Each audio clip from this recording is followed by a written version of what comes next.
मेरा भाई मतलब जब गवर्नमेंट जॉब की प्रिपरेशन कर रहा था, तो उसके माइंड में एक चीज वेरी क्लियर थी कि मतलब उसको साउथ के एरिया में नहीं जाना है। मतलब कि वो हमेशा ऐसा करता था कि मेरे को जहाँ पोस्टिंग मिलेगी, जब उसका ज्वाइनिंग लेटर आएगा, तो मतलब मेरे को साउथ के एरिया में नहीं जाना है, मेरे को साउथ को छोड़ के कहीं भी मिल जाए। मतलब ये उसके माइंड में हमेशा था कि मेरे को साउथ नहीं जाना है, नहीं जाना है, नहीं जाना है। हमेशा वो ये कहता रहता कि मेरे को साउथ नहीं जाना है, बस साउथ ही नहीं जाना है। मतलब बाकी जब मेरे को किसी भी एरिया में मिल जाएगी, I will do that job. ठीक है, तो जब वो उसके उसने एग्जाम, उसने पूरी प्रिपरेशन वगैरह करी। ठीक है, उसने एग्जाम वगैरह दिए काफी। ठीक है, तो उसके काफी जॉब में मतलब नंबर भी आया, एक सीजीएल में, सीएचएसएल, पहले उसका सीएचएसएल वगैरह का भी रिजल्ट आया, तो उसमें भी उसको काफी दूर दूर, बट वो उसको करनी नहीं थी क्योंकि वो प्रिपरेशन कर रहा था सीजीएल की। ठीक है, तो उसको सीजीएल में भी आ गया, उसमें भी उसके एक दो जॉब में और भी आ गया था। ठीक है, उसकी बारे में बात नहीं कर रही। ठीक है, बट जिस जो फिर जो जॉब उसको अच्छी लगी, जो उसको करनी थी, उसमें जो उसका नंबर आया, ठीक है, वो मतलब बहुत खुश था। पर उसको मन में ये चल रहा था कि मुझे पोस्टिंग मिलेगी दिल्ली और फिर हैदराबाद, मतलब इधर साइड, मतलब मेरे को कहीं मिल जाएगी, बट साउथ में नहीं मिलेगी। ठीक है, मतलब बहुत अंदर जाके। फिर क्या होता है, फिर उसका रिजल्ट आता है, मतलब पहले उसने एग्जाम वगैरह दिया, उसको पता था कि हाँ रिजल्ट आएगा, उसके ये मार्क्स आएंगे। ठीक है, उसको मतलब वो मिलेगी। ठीक है, उसने एग्जाम वगैरह सब कुछ दे दिया, सब कुछ काम होगा। उसके कुछ मंथ्स बाद जब ज्वाइनिंग लेटर आता है, मतलब कुछ टाइम लगता है उसमें, तो वो आया। ठीक है, अब वो था बहुत खुश कि उसको भी उसका फोकस था कि उसको साउथ में नहीं जाना। मतलब उसको पहले से माइंड, उसका माइंड में मतलब क्लियर था कि मुझे साउथ के एरिया में नहीं जाना है, बाकी कहीं भी मिल जाए, दिल्ली मिल जाए, हैदराबाद, मतलब इधर के एरिया, मतलब कहीं भी मिल जाए, बट साउथ में नहीं मिले। ठीक है, फिर जब उसका ज्वाइनिंग लेटर आया, मतलब कुछ मंथ्स बाद, जब उसने देखा, तो उसकी पोस्टिंग पता है कहाँ निकली? केरला। ठीक है, और ये तो देखो साउथ में भी कहाँ जाके मिली, वो सबके सबसे नीचे, मतलब मैप में केरला है ना, सबसे नीचे, मतलब तो यहाँ जाके मतलब जॉब मिली। अब ये वाली स्टोरी मैंने आप लोग को इसलिए बताई, इस वीडियो में आप सोच रहे होंगे इस स्टोरी का आपके टॉपिक से क्या मतलब, फोकस से।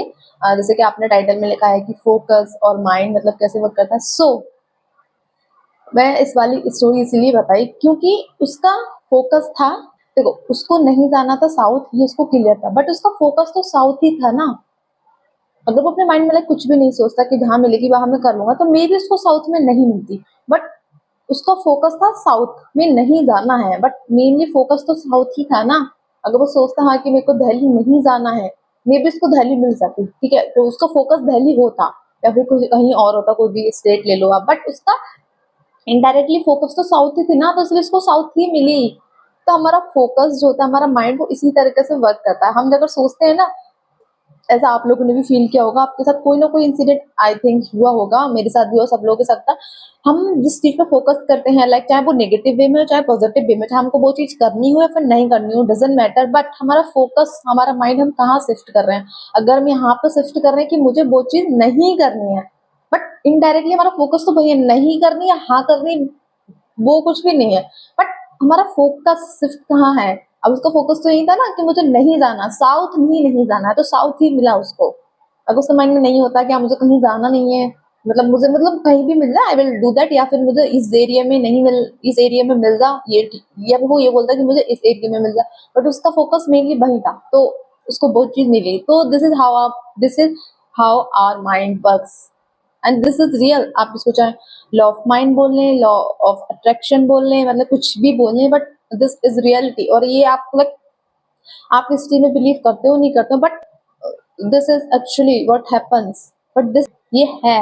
और ये वाली बात आप लोगों के साथ भी हुई होगी, और बहुत सारे लोग, आपके साथ भी कोई ऐसा इंसिडेंट हुआ होगा कि आपने सोचा होगा, आप लोगों के साथ भी ऐसा बहुत बार ऐसा कुछ हुआ होगा, कोई एक इंसिडेंट हुआ होगा कि आपने सोचा होगा, जैसे कि अगर आप कहीं की ट्रिप बना रहे हैं, आपको कुछ भी चीज लेने की ट्रिप बना रहे हैं, आपको लगा कि नहीं मुझे वो चीज नहीं चाहिए, फिर आपको कुछ टाइम बाद आपको वही चीज मिल जाती है, फिर आप तो मतलब मुझे यही नहीं चाहिए कि ये क्यों मिली, मतलब बाकी आपको सारी चीज अच्छी मिली, मतलब सारी चीज अच्छी हुई आपके साथ, बट आपको होते हैं यार मुझे यही चीज तो नहीं चाहिए थी, फिर भी वही मिली, बाकी सब आपके साथ अच्छी चीजें हुई, तो वो आपका फोकस वहां था। तो इसीलिए तो बोलते हैं कि जो हमारा माइंड होता है उसका फोकस हमें बाहर रखना चाहिए, जो हमें एक्चुअली में चाहिए। जो हमें नहीं चाहिए उस पर हमें फोकस डालने की नीड नहीं रखनी चाहिए। अगर आपको अपनी लाइफ में कोई पर्टिकुलर प्लेस चाहिए जॉब के लिए, या फिर आपको कोई काम करने के लिए चाहिए, कोई बिजनेस के लिए, तो अगर आपको माइंड में यह है कि मुझे ये चीज नहीं करनी है, वो आपको पता है, बट आपको बार बार वो चीज को अपने आप को रिमाइंड कराने की जरूरत नहीं है कि मुझे वो चीज नहीं चाहिए, क्योंकि मतलब वही चीज होगी, क्योंकि फोकस तो आप वही डालें, जो चीज करनी है आप उस पर फोकस डालें, तब वो चीज मिलेगी। But in reality we exactly do wrong, या फिर अपोजिट, हम ऐसा ही करते हैं। और ऐसा मतलब ये चीज मैंने भी अभी रियलाइज करी है, मतलब एक का वन एक साल या फिर 2 साल, तो उससे पहले मतलब मेरे को भी यही लगता था कि मैं क्या करती थी, मतलब मुझे वो चीज़ नहीं चाहिए, नहीं चाहिए, नहीं चाहिए, उस पर फोकस करती थी, फिर वही होती थी, फिर मैं डन कर देती थी, मतलब मुझे यही चीज़ नहीं चाहिए थी, बस यही चीज़ मिली। तो तुम्हें जो चीज़ नहीं चाहिए उनमें मैंने फोकस भी वहीं डाला, मैंने डाला फिर किसी और ने डाला, हमने फोकस वहीं डाला। जो हमें चाहिए हमें उस जगह फोकस डालना चाहिए। तो हमारा माइंड ऐसे ही काम करता है और फोकस ही हमारा ऐसे ही वर्क करता है। जैसे हम सोचते हैं कि कोई फॉर एग्जाम्पल तुम किसी भी एग्जाम दे रहे हो, तुमने बहुत सारे पेपर के एग्जाम दिए, तुमने और सब्जेक्ट के बारे में नहीं सोचा, अगर तुमने सोचा मेरा मैथ्स में बेकार नंबर आएंगे, तुमने बहुत अच्छी प्रिपरेशन करी, पर तुम्हारे माइंड में फोकस था कि मेरे मैथ में बेकार नंबर ही आएंगे, तुम्हारे किसी न किसी पेपर में उसमें सब्जेक्ट में बेकार नंबर ही आएंगे। या फिर ऐसा हो सकता है तुमने अच्छी तैयारी करी, तो तुम्हारा जो क्वेश्चन था मे बी वो पेपर में नहीं आया है, या फिर पेपर में वो थोड़ा अलग टाइप से, मतलब कुछ भी ऐसा मतलब हैपेंड हो जाएगा तुम्हारे आसपास या फिर तुम्हारे उससे रिलेटेड, कि तुम्हारी वो चीज गलत हो जाएगी, मतलब सही होते हुए भी। ऐसा मैं नहीं करी कि हाँ, अब कुछ लोग बोलेंगे कि अगर पढ़ाई नहीं करी तो बेकार ही जाएगा, नहीं, तुमने पढ़ाई करी है, सब बहुत सारे लोग पढ़ाई करी, सब कुछ करा, अपनी तरफ से 100 दी, लेकिन तुम्हारा फोकस था कि मेरा वो चीज बेकार जाएगी, तो वो एट द एंड हो ही जाती है। कुछ ना कुछ हमारे ऐसे सर्कमटेंसेस या फिर ऐसा कुछ चीज हो ही जाती है कि वो हो जाती है। क्यों? क्योंकि हमारा फोकस था। तो इसीलिए तो बोलते हैं कि अपना फोकस वहां रखो जो तुम्हें चाहिए, वहां नहीं जो तुम्हें नहीं चाहिए। क्योंकि हाँ या नहीं कुछ नहीं होता, सिर्फ फोकस जो चीज पर है वही चीज you will get that thing, बस सिंपल। सो अगर आप लोगों के साथ भी अगर ऐसे कोई भी चीज हैपन हुई हो कभी, मतलब फोकस से रिलेटेड आप लोगों को लगता हो कि हाँ ऐसा कुछ हुआ, तो प्लीज कमेंट करके बताना। Okay, bye.